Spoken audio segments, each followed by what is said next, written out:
when you don't have the essential vitamins and minerals, or they're lacking in some form, your body flips a switch from long-term health to short-term survival. So what that means is it's trying to get these nutrients any which way it can.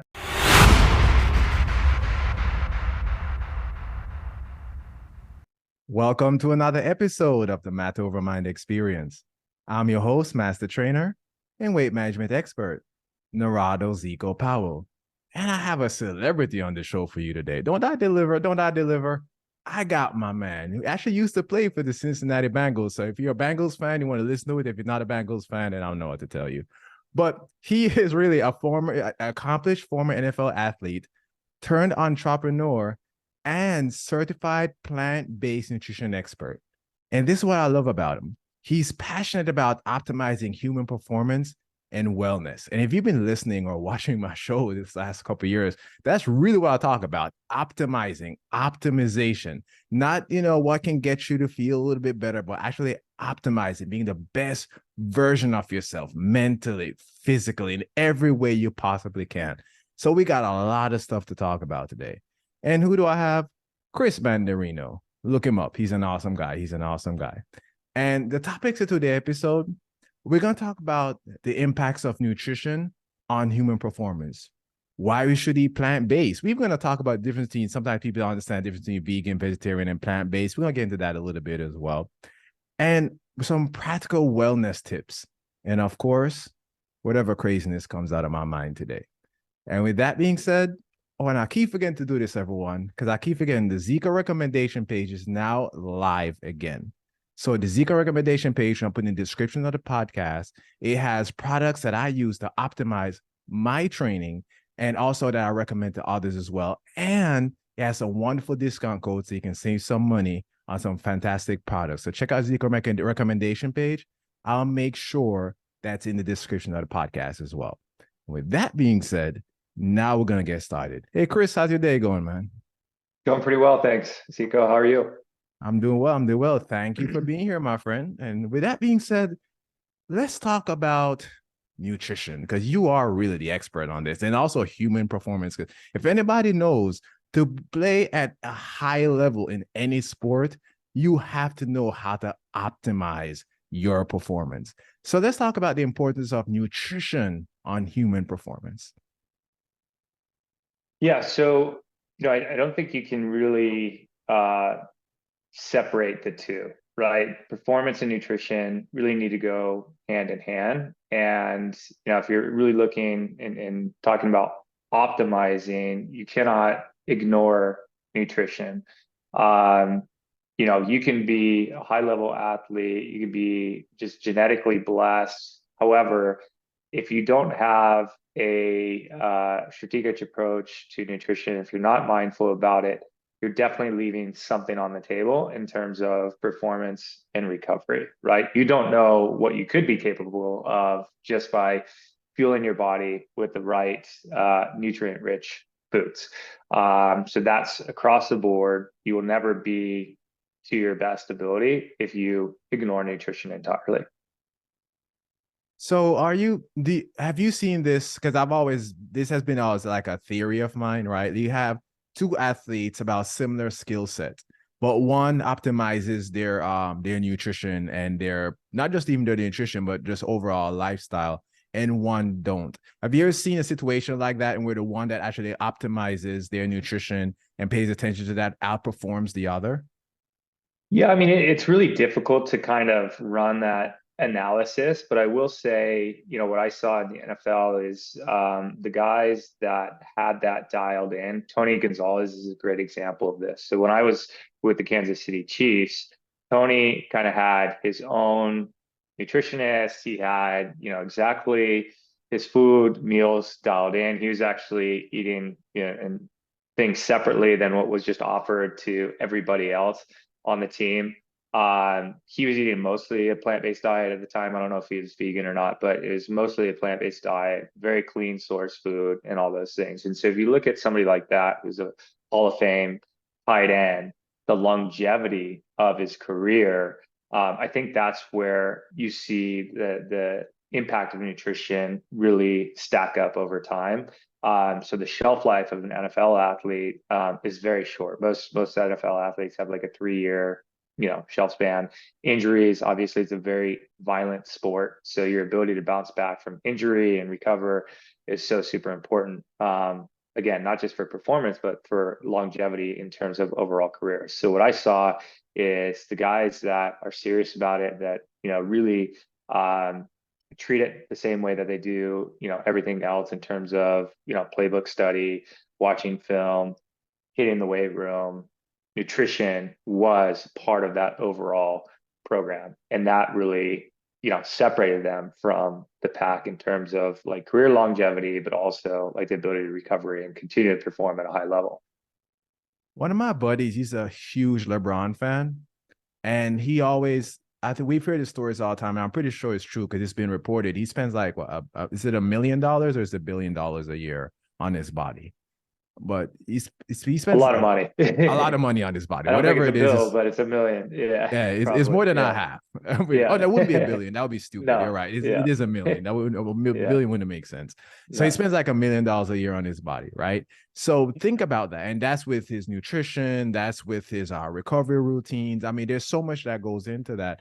But an athlete like LeBron, who was what 39, I think, 38, 39 now, and still performs at a high level. Stephen A. Smith always makes this joke on ESPN when he says, how is it that the oldest person on your team is in the best shape? Yeah. Right? Like because of how much that he puts into his body, right? So we think about how important that is. And so for us on a day-to-day basis, we may just think, oh, we don't pay attention to our nutrition. But if you want to be at a high level, not just in athletic sports, but just in life in general, you may not have $1 million, but you're not playing in NBA or the NFL. But there are changes that you can make to make so you can perform better. I always tell people whenever I my energy levels are low, or whenever my mind seems cluttered, I can usually tie that back to something nutrition based or something in my life that's really causing that. And when I get rid of that, I usually feel better later. And with my clients, it happens a lot where after making small changes in their lives, eventually they start to say, "Wow, I feel so much better." Even your mood, I was talking about that in the last episode that I released, even your mood changes when you can optimize your lifestyle and optimize your nutrition. That's absolutely important. So thank you so much for sharing all that, especially because you have a lot more experience than I actually have with this. So this is absolutely great. But plant-based, you talk about Tony Gonzalez, you talk about plant-based, right? So why do you think what actually let me start over. Let's define plant-based. Yeah, that's the challenge, right? So plant-based can mean a variety of different things. I think a better word actually is more plant-centric. Because I think that decouples plant-based from like veganism or vegetarianism or all these, I guess, different uh, dietary derivatives of plant-based. What I think it is, at least for me, it's just you know, a contrast to the standard American diet, which is more ultra processed foods focused. It's heavily dependent on animal based proteins, and a lot of times those are not coming from the best of sources. And again, I think beyond plant based, we really need to take a closer look at where our food comes from. So the sourcing, what goes into it, both plants and animals. So, you know, in terms of like a more plant-centric approach, there's certain things that you're going to get from plants that you're just not going to get through animal foods alone. Like a lot of the phytonutrients and kind of therapeutic benefits and nutrients that are in plants that aren't exactly in animals. That said, when you're sourcing really high quality animal-based foods, those are also extremely nutrient rich, can be great for athletes in terms of like putting on lean muscle and all that. So, there's challenges with going exclusively plant-based, and it really depends on kind of what your goal is, and why you would kind of go kind of exclusively plant-based for some sort of hybrid. But I think the main benefits is kind of a lower level of inflammation in the body, which we know is kind of the root cause of everything that goes wrong, essentially. So controlling inflammation through a more plant-centered approach, and then getting all those essential vitamins, minerals, phytonutrients, antioxidants, all those things that the body soaks up and loves, especially if you're training at a really high level. Now, you throw some words out there, and I want to make sure we clarify for the audience. So kind of help me Mm-hmm. out here, Chris, because I'm a little bit slow, right? So phytonutrients, people hear that word. What does that even mean?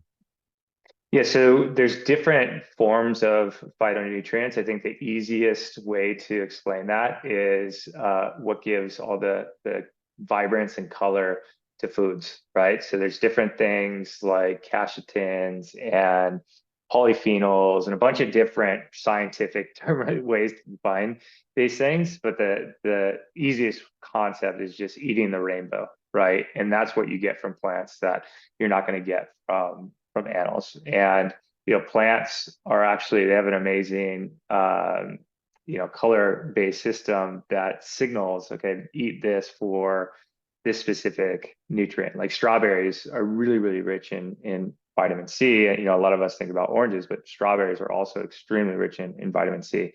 So there's just like not, there's a different set of nutritive compounds that you're going to get from plants that you're not necessarily going to get from animal-based sources. I'm gonna say this for a lot of people. I was born and raised in Jamaica, right? So what I'm about to say, a lot of people, especially in the US or even more developed countries, are not familiar with, but it's eaten seasonally. You see, Yeah. we in a lot of health coaches now, we talk about this a lot, like eat Mm-hmm. seasonally. If you live in Florida, eat foods from Florida, whatever grows in Florida in the season, because we fly things from California and all over the place, right? But when you live in the Caribbean, it's almost impossible to not eat seasonally. Mm-hmm. When just while I just came back from Jamaica and guineps. I don't know if you're familiar with what guineps are, but I love them, but I haven't eaten them in years because I've never been to Jamaica in guinep season since I've left. Yeah. And it was guinep season. I was eating them like nothing. Like I was just going through them or whatever because it was guinep season, right? And so a lot of times, when you live in the islands, you eat seasonally. You eat what's growing in that time. A lot of people don't realize though the reason why certain foods grow at certain times of the year is because your body needs it for that particular time of the year. So we got to really pay attention to that. We look at a lot of the fruits that grow in the warmer months is because the nutrients that they provide actually is natural sunscreen for our bodies by eating those fruits, right? That's why they grow at certain times of the year. So, and you can Google look that up. Is that all that information is there online for you to check out. So yes, phytonutrients are extremely important. Um, Something else that we can add to our diet that's plant-based is teas. I had an episode on teas. You can go ahead and watch it and check it out from like a few months ago, and we got really deep into that topic, right? Because I drink two teas before I eat every day. My first meal is around 9:30 now, right? And I drink tea for about an hour after I wake up, and another hour I drink another tea. That's a too easy way you can get some phytonutrients. We're talking about flavonoids, polyphenols, and so on and so forth. These things that naturally reduces the inflammation into your body before you even eat any food. So, and you don't have to drink before you eat. I mean, you can drink tea throughout the day, especially in colder months, so on and so forth, right? So the benefits of having plants into your diet, you can't just say no, I don't like this, I don't like that. You have to eat the rainbow. You have to eat a wide diet. And something else what you don't realize is over time, when your gut microbiome shifts, what you like and don't like will change. So we really got to think about it. I've had a colleague of mine who told me, he's like, now when people tell me about eating Cheetos, I don't want it anymore. And I'm like, yup, because you've slowly made the changes and your gut microbiome is shift. So now what your body craves is different. One last thing, Chris, before I send it back to you is I posted something on my Instagram this morning, and it says that 5% of Americans get the recommended amount of fiber. 5%. Think about that. 5%. That's wild. That's wild, right? A lot of people say Well, that and they're like, that's crazy, but that's norm. it's not just fiber. If you actually look at all the essential vitamins and minerals like vitamin D, I think 60, 70% of the population is insufficient in vitamin D, and that's the same Magnesium. for magnesium, iodine, selenium, all these, key vitamins and minerals that our body needs to just as baseline functionality, have been stripped away from food. They're not in the ultra processed food that, is made up the vast majority of our diets. And so the only way to get those is through locally sourced, seasonal fruits, vegetables, and getting back to that approach. When stuff shipped halfway across the world before it gets to our supermarket shelves, it's picked way before it's ripe. It's eaten out of season, and that's just problematic for the gut microbiome. We're eating stuff, wrong times of the year, which, just it changes everything. We've evolutionary, we have fruits in summer and in early fall to prepare for winter and be able to store fat. Now we're consuming them year round. And so that's not really advantageous to what most of us want to achieve. So I love that point, is just getting back to a local approach to eating and sourcing your food, and integrating that seasonal approach. Because if you're shopping from the local farmers markets, or we get, a farm box delivered to us, they're just gonna send you what's grown in season, what's ripe, what's fresh. And it's a great way to implement that in your daily routine. Yeah, I realize a lot of times, well, not a lot of times, because I rarely eat out of season, but if I do, it doesn't taste the same. My uncle lives in New York, and he brought up to me, he was like, the apples that grow in New York, when he eat those apples that grow in season, he's like, it's twice as sweet. It tastes so much better because, like I said, they're force ripe and so on and so forth. Like Yeah. they're not in season. That's absolutely important. I mean, yes, there's certain foods that we love and we want to eat them all year round, but we're not built for that. It's just like, I've talked about ketosis. Some of the health coaches, some of my dear friends, they love ketosis, but the most of them understand that we need to cycle ketosis, because Chris was kind of getting there when he was talking about, well, in the winter months or maybe in the fall, and that's in the warmer months like spring to some part of fall, we have more not more fruits available, and of course vegetables will be available as well. But once your body stores that as fat, then when you go into the colder months, you can be in ketosis a little bit longer and burn off that body fat, right? That's why a lot of fruits don't grow year round unless you are in like a tropical environment all year round. But even so, the fruits rotate. Like most of them are, the season changes based on what your body needs. Nature is very intelligent. God is very intelligent. They know exactly what our body needs. We just need to listen to it. Dr. Terry Badar and I were just talking about human beings. We can't separate ourselves from the earth. We can't separate ourselves from the ecosystem. We have to connect with it. We have to be one. Grounding is another example. We talk about the importance of grounding for our health, right? We have to connect with the earth. And eating seasonally is a way to do that. One more thing I want to bring up is, it was a doctor that brought up that the soil where you live is designed for the environment that you encounter on a daily basis. And then that's another reason why eating seasonally, eating locally is extremely important. So if you don't do that, I want you to make more of a shift and start to think about making a shift towards that. But I have another question for you, Chris, because I have some wonderful vegan friends and some wonderful vegetarian friends, or let's say plant-based, right? But they eat a lot of processed stuff. Mhm. So, and Yeah. you've talked about that like 2, 3 Yeah. times already. So, what do you have to say to people like that?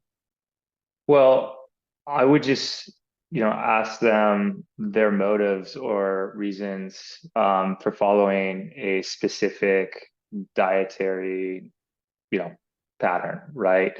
Now, if it's for health reasons and you're eating a lot of ultra processed foods, then you're fooling yourself in thinking that that's like the optimal diet, because it's not, right? You can't, I don't care what diet you're on, if you're relying on a bunch of ultra processed foods that are packed with, seed oils and all these sugars and all that stuff, it's just not healthy. Like flat out, it's not going to be optimal by any stretch of the imagination, right? So regardless of diet, if you focus on quality of food, both for plants and animals, right? Let's say, okay, I'm going to go plant-based and I don't care about sourcing organic. It can come from wherever. Okay, well, now you're, overloading the system with probably a lot of glyphosate enriched produce that's not doesn't have a lot of those good microbiomes from the soil versus if you were to seek out locally produced items that are grown in a native environment from high quality nutrient rich soil. Now you've got, call it, two different apples. One is packed with nutrients, the other one is not, right? So like that's where you really have to go one step further to seek out really quality of the food that you're consuming. So whether you're vegan, vegetarian, keto, doesn't matter. It's quality over those, I guess, dogmatic principles. Now, I know there's like the kind of humanitarian side of it and the ethical side of it. And if that's the reason, then I think it's a more difficult point to argue. That said, there's destruction in everything, right? It's not like, when people are, farming crops, that stuff doesn't get killed along the way, right? Like stuff happens, right? That's just like the natural cycle of nature. Like it's definitely, it's not a no harm situation, but it is arguably more humane than the way that the big feedlots are treating the animals and stuff that we're largely purchasing our animal products from. So I think it really depends on like what the goal is and why you're following a certain dietary program, and just knowing the trade-offs for both. And then if you are vegan, also on the nutrition side, you definitely need a supplement with, B12, omega, as a whole host of vitamins and minerals to ensure that you're giving your body the building blocks, the foundational nutrients that you're not going to get solely from plant-based foods. I love that because I'm going to dive into that a little bit more. I want to get into some practical stuff that can help individuals who are not plant-based, who want to shift, who have the thought of shifting to a more plant-based approach. I want to get into that a little bit deeper. But before I do that, Chris, I want to take a quick break for you and talk about one of my new partners, Colorado Botanicals. Now, as an athlete and one who trains, right, you know the importance of taking care of your body. That's why you watch the Matter Over Mind experience or listen to it, right? That's why you follow other podcasters and so on. So that's why you take care, you work out and try to take care of your health, right? We know the importance of eating healthy, exercising regularly, and taking time for recovery, right? But something I want people to consider is CBD to help to enhance recovery and performance. See, CBD has been shown to help with inflammation that Chris talked about earlier in the episode, right? Inflammation is not bad. Remember, I always say it's chronic inflammation and your body's ability to respond to inflammation is what's very important, right? Also helps with pain relief and even anxiety and depression. Someone came up to me in the gym the other day, a wife of one of my friends, and she was telling me about how much pain she has when she's training, right? And she doesn't feel like she's pulled anything, but it just kind of seems like it's not recovering well. And I told her, I said, well, she's creating a lot of inflammation there and she needs to focus on recovery. And I talked about some stuff she can do, but I also gave her a sample of some CBD stuff as well. And she came back to me a couple of days later. The pain was still there a little bit, but she could tell it was going away. She's like, oh my gosh, that was so nice of you. That's freaking amazing, right? And she's become a fan of CBD products, right?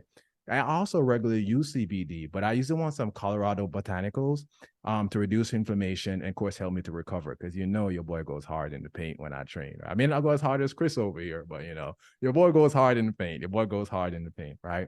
So I'm going to make sure that the website is going to be in the description of the episode. So you can click on there and use the code Zico Health to give you a 10% discount off their products. And something I really like about Colorado Botanicals as well, all their products, it lists out this different strengths and what they're primarily good for, right? So check out their website. I'll make sure in the description of the episode, and the code Zico Health will give you a 10% discount. Now, back to the regular scheduled programming here, Chris, because we want to give people some practical stuff, because we're kind of knocking them over the head with don't eat processed stuff, eat more plant-based, so on and so forth, right? So someone says, okay, I want to start eating more plant-based. So what would like a meal look like in your mind of, let's say, a plant-based meal? So I think that depends, right? It depends on the individual. first off, what do you like? What type of flavors? What's your cultural background? Like, what do you enjoy cooking, right? What are the flavors you respond well to? From there, you can start to construct a meal system that's going to work in your favor, right? Because it doesn't do anybody any good to just eat salads all day long if you don't like salads, right? Um, so that's where I think, leveraging the herbs and spices and all that in the cuisine, and then constructing, meals around that. And there's so much to explore on that front in terms of, plant-based um, sweet potatoes are a great, option for getting kind of a more starchy vegetable into your diet. There's, numerous ways that you can make that. You can play around with pulses and chickpeas and different things. So, and I mean, there's a world to explore really on the plant-based cuisine side of things. Um, we started our company Life Fuel as a simplistic way to get one plant-based meal a day. So you're getting essentially everything that you should be getting from a real whole food meal, but in a convenient format that you can have in a smoothie, or simply mix in water. You're out the door with, your protein, your greens, all the antioxidants, all the essential vitamins and minerals at therapeutic levels. So it's a really all-in-one solution to daily nutrition. And it's a very easy first step for people that are trying to kind of live a more plant-based lifestyle to simply replace, a standard American breakfast with something like that.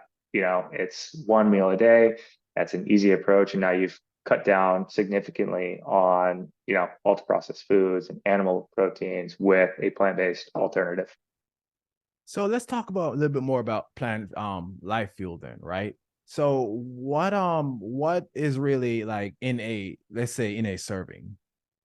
Yeah, so our approach was really our aim was to create the most complete solution to daily nutrition. And to do that, we really started with the science and looking at, okay, what are the most common nutrients that are lacking and missing in modern diets, right? So we looked at Linus Pauling Institute of Nutrition, which is a very robust database that kind of aggregates a lot of that data for people.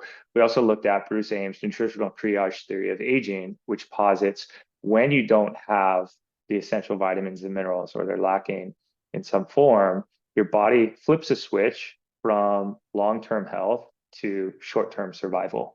So what that means is it's trying to get these nutrients any which way it can, right? So if your hair's falling out, it's probably a sign that your body doesn't have enough protein, iron, ferritin, and these other building blocks to have healthy, strong, beautiful hair, right? So you can really look back to nutrition. If you're having skin issues, you can look and see, okay, is there any other underlying nutritional gaps that might be having going on?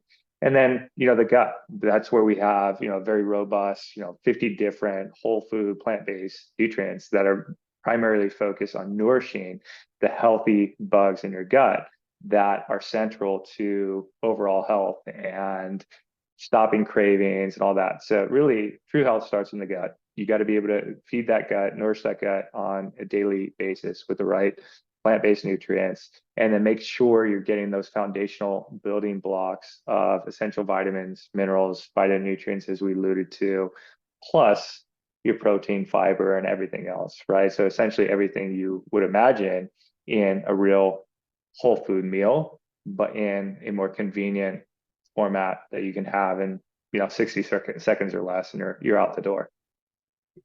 I love that because you're right. We talked about it in the beginning of the show, right? That most people are lacking in. Well, we talked about magnesium. We talked about vitamin D. Yeah, there's some like I think magnesium. And correct me if you know the difference, Chris. But I think it's over 600%, 600 processes in our bodies is what magnesium is responsible for, right? So imagine if you're lacking in magnesium, then most people are lacking in protein. Yes, it's a macronutrient, and you can get it from meat, but most people don't eat enough protein, which is like a center in and very important, especially as someone who's an athlete or somebody who trains. We need enough protein.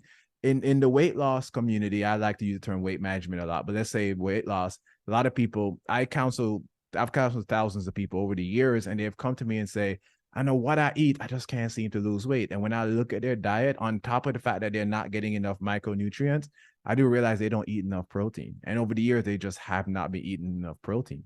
And then the issue with that is also your body's over time will down regulate the enzymes that it needs to break down protein if you take it out of your diet, just like with sugars and carbs. And I've talked about metabolic flexibility over and over again, so I'm not going to talk about that much here.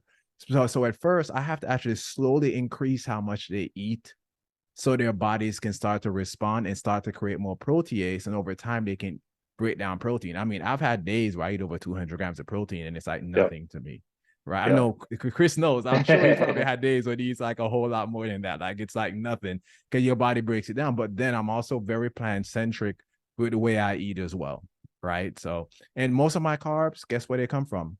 Fruits and vegetables, primarily fruits, really is where, right, most of my carbs come from. And then I cycle my vegetables. So even throughout the day, I try to eat the rainbow. So when I'm talking about like a plant-centric approach, that's really where I'm getting at. Like you need to have your protein. I would say for, let's say, women, approximately, this is just making up a number, 20 to 25 gram per meal. Males maybe 35 to 40. If you're training, might be a little more, might be a little bit more, so on and so forth. But then you just, have a vegetable with every meal, whatever that may be, right? So it could be carrots, it could be spinach sauteed in olive oil or avocado oil, something like that. It would be great to add to your breakfast, right? Putting in spinach in your omelets. That's another great way you can do that, right? It doesn't just have to be for breakfast. It could be any time of the day. I eat breakfast food even at night if it comes down to it, right? Teas is something else that we talked about, right? But I have a question for you, Chris. I'm pausing on the whole tea thing. Spices. Could we talk about plant-based? Do you, or being plant-centric? Do you consider spices in that role? Oh, absolutely. Spices are what deliver all the flavor to food, what brings out and enhances food. So absolutely be using, spices and herbs and all that as much as possible. There's a lot of therapeutic benefits to spices, and like cinnamon, for example, can be great for blood sugar control. Like, I mean, if you look back, a lot of indigenous, societies and just kind of more ancestral medicine, they really depended on herbs and spices as their primary means of medicinal treatment, right? That's where even modern medicine, like it's a, derivative of, that a lot of fungi based stuff and other things have all kind of, started with herbs, spices, and fungi. So getting that back into the diet will have profound benefits. Hopefully help you become less reliant on cold and flu medication, right? Because you just now infuse these into your daily, dietary program. Ginger is another great one. Garlic, honey, like so much, there's just so much to unpack and so many great benefits of those herbs and spices. I was in Jamaica, and I think I said it in the episode already, but I was in Jamaica in August, and I was sitting around with the Rastaman, right? Like the Rastaman, and Yeah. they were teaching me about the earth and like foods and spices and the herbs and stuff like that, And when I say herbs, I'm not just talking about ganja, by the way, but Yeah. because they do that too. But no, but they were teaching about the earth. They're talking about herbs and all these things, and they were so in tune with the earth. They would tell me what herbs do what, like what Hmm. benefits they have. Like it was, I'm sitting here as somebody with 7 certifications, been doing this for years, and I'm taking notes. Like I'm like, oh, okay. They're talking about teas that I never heard of before, because I'm telling about the teas, telling them about the teas I drink. They're like, check this tea out, try this tea, and I bought them. Some of them gave me, I brought them up with me, and I'm drinking those teas every day. I'm like, writing it down, taking it notes, right? Because herbs and teas and spices and these things that been given to us are so beneficial for our health. It's not always about depriving ourselves of what we think we like or whatever, but a lot of it's just start slowly adding in things into your life that you never really did before. Like growing up, my grandma made me drink Cersei. I don't know, Chris, have you ever drank Cersei? But let I me don't tell you, think so. buddy, what? I don't think so. What is it? It will put some hair on your chest, buddy. Oh, wow. This thing is so bitter. It's ridiculous. I used to sit there for hours and go, I'm not drinking this. And I never figured out that it tastes worse when it's cold. I should just drink it when it's hot and get it over with. But I would just, as a child, I'm stubborn and stupid. So I would sit there for forever and ever. And then finally, I'm going to drink it anyway, right? Because I can't get up until I drink it. And then I was talking to one of the Rasta men about it, and they're like, try this tea, try neem. It is twice as bitter as Cersei. I'm like, why would I do that? But I also know that because I drink Cersei on a regular basis now, but I also know that bitter is good for the body. So when you tell me this is more bitter than Cersei, you definitely need to have it in your diet. Guess what?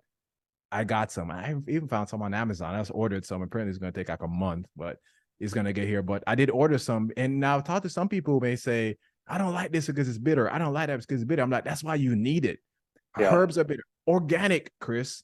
I know you've seen the difference. Or somebody came to me and said, when she switched to organic, she realized that organic vegetables have more of a bitter taste to it than non-organic vegetables. A lot of people don't realize that. Well, I would say the flavor across the board is just going to be more pronounced, you know, in organic versus non-organic, right? Because again, they're most likely grown in more nutrient-rich soils. They're, you know, less exposed to chemicals and all that stuff. And so, you know, locally farmed organic produce, it's going to taste the way it's supposed to. You ever go to Italy and you have a tomato there, never taste a tomato in America that tastes like a tomato in Italy, right? There's just so much flavor in those foods because of the way in which they've protected the soil and all the nutrients and gets passed into it. So absolutely, there's a massive difference, and the quality really does matter.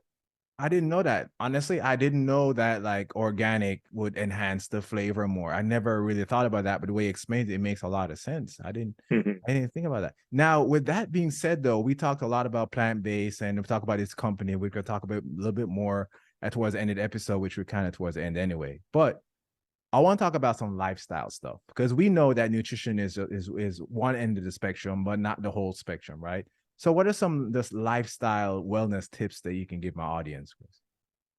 So for me, one thing that I've really implemented is being protective around your daily routine, you know, and that might be 15 minutes, it might be an hour, but having a daily routine to start, I think really sets the tone for the day. It allows you to kind of focus on dedicate some time to self-improvement and just carving that out so that you can day after day, as you continue to do that, you're going to see that micro improvement. And that's really compound significantly over time. So my daily morning routine, I'll typically start with 10 to 15 minutes of just mindful meditation.